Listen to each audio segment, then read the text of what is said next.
बिस्मिल्लाहिर्रहमानिर्रहीम। रब्बिश्रह ली सदरी यस्सिर ली अमरी वहलुल उक़दतम मिन लिसानी यफ़क़हू क़ौली अम्मा बाद। लगभग 2 महीने से ज़्यादा का वक्त हो गया है फ़िलिस्तीन और इज़राइल के जंग को शुरू हुए। 18,000 से ज़्यादा मुसलमान शहीद हो चुके हैं अभी तक, जिसमें ज़्यादातर औरतें और मासूम बच्चे हैं। OIC Organisation of Islamic Cooperation, जिसमें 48 मेजॉरिटी मुस्लिम कंट्री है, इस मसले के ऊपर में 2 या 3 मीटिंग भी कर चुके हैं, लेकिन उसका रिजल्ट हम सबके सामने है।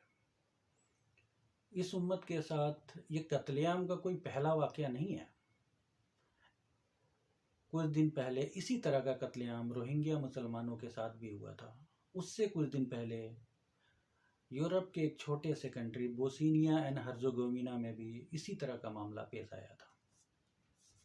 लेकिन तकलीफ़ की बात यह है कि 48 मुस्लिम हुक्मरान उस वक्त भी खामोश थे और आज भी खामोश है। लेकिन आज हम इस पॉइंट पे बात नहीं करेंगे।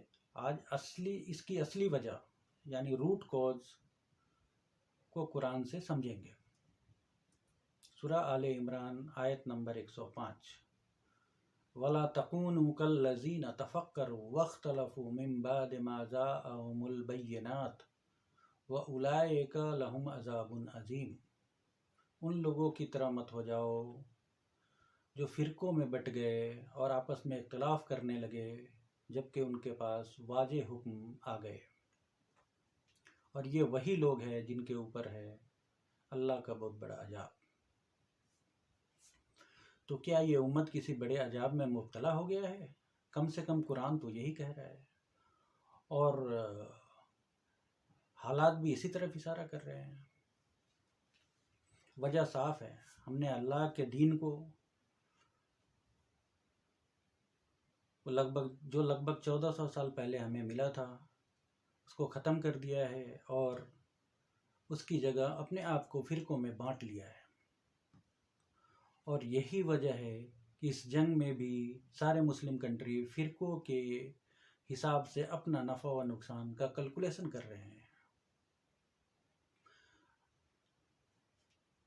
और दूसरी वजह शायद इस अजाब के वजह से अल्लाह ताला ने हमारे दिलों को इतना कमज़ोर कर दिया है कि हमारे पास अल्लाह का हुक्म होने के बावजूद भी बाहरी ताकतों से खौफ में है।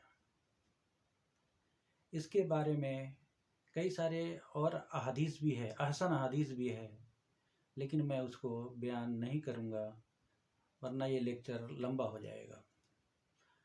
आखिर में कुरान पे ईमान रखने वालों से यही कहना चाहूँगा कि शायद अल्लाह ताला ने हमें एक मौका दिया है इस अजाब से बाहर निकलने के लिए, और इसके लिए सबसे पहले हम सबको मिलकर फ़िरक़ों की आग से छुटकारा पाना होगा, वरना जिल्लत की ज़िंदगी और मौत दोनों हमारा मुक़द्दर बन जाएगा। सुबहान अल्लाह अल्लाहुम्मा व बिहम्दिका अशहदु अल्ला इलाहा इल्ला अंता अस्तगफिरुका व अतूबु इलैक।